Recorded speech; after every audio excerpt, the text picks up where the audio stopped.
Bismillahirrahmanirrahim.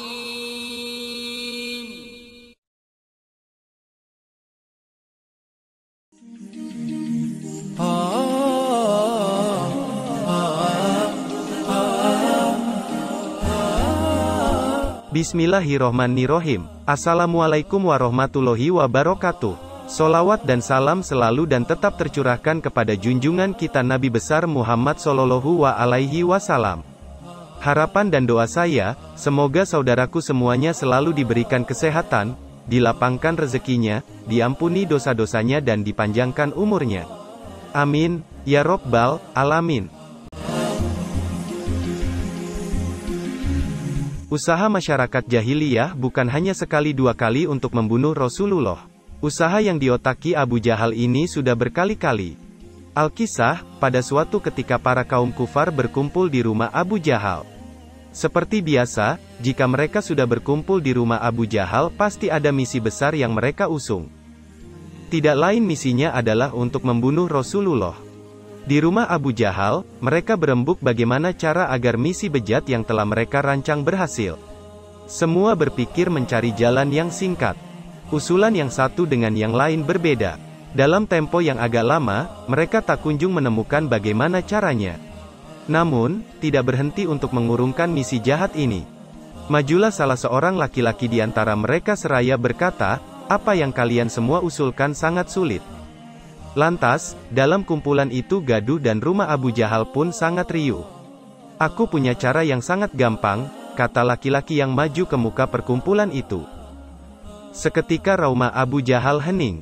Sepasang mata satu saling pandang memandang sebelum akhirnya semua mata tertuju pada laki-laki itu. Dikatakan dia bernama Tarakus Saidalani. "Katakan apa cara gampang yang kau tawarkan," pinta seseorang di antara mereka. Tarakus Saidalani bercerita sesungguhnya Muhammad Sallallahu Alaihi Wasallam sedang bersandar di dinding Ka'bah. Lalu, ia mengusulkan untuk tidak membunuh Nabi Muhammad menggunakan pedang melainkan batu besar. "Naiklah ke Ka'bah lalu hantamkan batu besar dari atas mengenai kepala Muhammad Sallallahu Alaihi Wasallam. Pada saat juga pasti dia celaka," kata terang Tarakus Saidalani. "Usulan bagus," kata Abu Jahal. Begitu pula dengan yang lain kompak menyepakati usulan Saidalani. Cepat-cepat mereka memilih batu dan diambilnya yang paling besar. "Sekarang masalahnya, siapa yang berani melakukan itu?" tanya Saidalani kepada semua yang berkumpul di rumah Abu Jahal. Dengan angkuh, salah satu di antara mereka mengajungkan tangan sambil, "Seandainya kalian menyepakati biarlah aku yang melakukannya," kata laki-laki itu sembari mendapat sorak-soranda dari yang lain dan juga Abu Jahal. Dikatakan laki-laki itu bernama Syahebin. "Maka izinkan aku yang melakukan tugas ini," pinta Syahebin. Semua sepakat, keinginan Syahebin diperkenankan. Kemudian Syahebin naik ke atas Ka'bah dibantu yang lain untuk menggotong batu besar itu. Dengan sembunyi-sembunyi, tidak ada yang melihat mereka hingga sampai di atas Ka'bah. Sesampainya batu besar itu di atas Ka'bah yang lain diminta untuk turun kembali. Ini dilakukan agar tidak ketahuan oleh siapapun. Di atas Ka'bah hanya tinggal Syahebin dan batu besar yang siap dilemparkan kepada Nabi Muhammad Sallallahu Alaihi Wasallam. Kawanan Syahebin yang lain memantau dari arah yang tidak begitu jauh. Mereka ingin menyaksikan bagaimana proses batu itu mengenai Rasulullah. Tak sabar mereka untuk segera melihat Rasulullah tidak bernyawa. Namun, Syahebin baru bisa melempar besar itu tatkala mendapat aba-aba dari Abu Jahal sebagai ketua komplotan mereka. Abu Jahal terus memperhatikan Rasulullah yang ternyata masih bersandar pada dinding Ka'bah tepat di bawah batu besar yang siap digulingkan oleh Syahebin.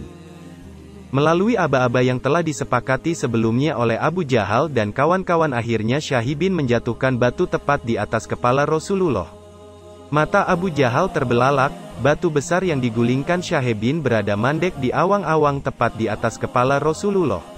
Abu Jahal memilih lari tunggang langgang. Batu tersebut tidak jatuh hingga Rasulullah bangun dari duduknya. Semua terkejut pada kejadian tak lazim ini. Syahibin pun megadap pada Rasulullah menyatakan keimanan dan disusul yang lain berbondong-bondong membaca dua kalimat syahadat. Begitulah Allah memberi hidayah pada hambanya yang dikehendaki. Demikian kisah yang saya sampaikan, semoga bermanfaat untuk kita semua. Amin. Ya Robbal Alamin.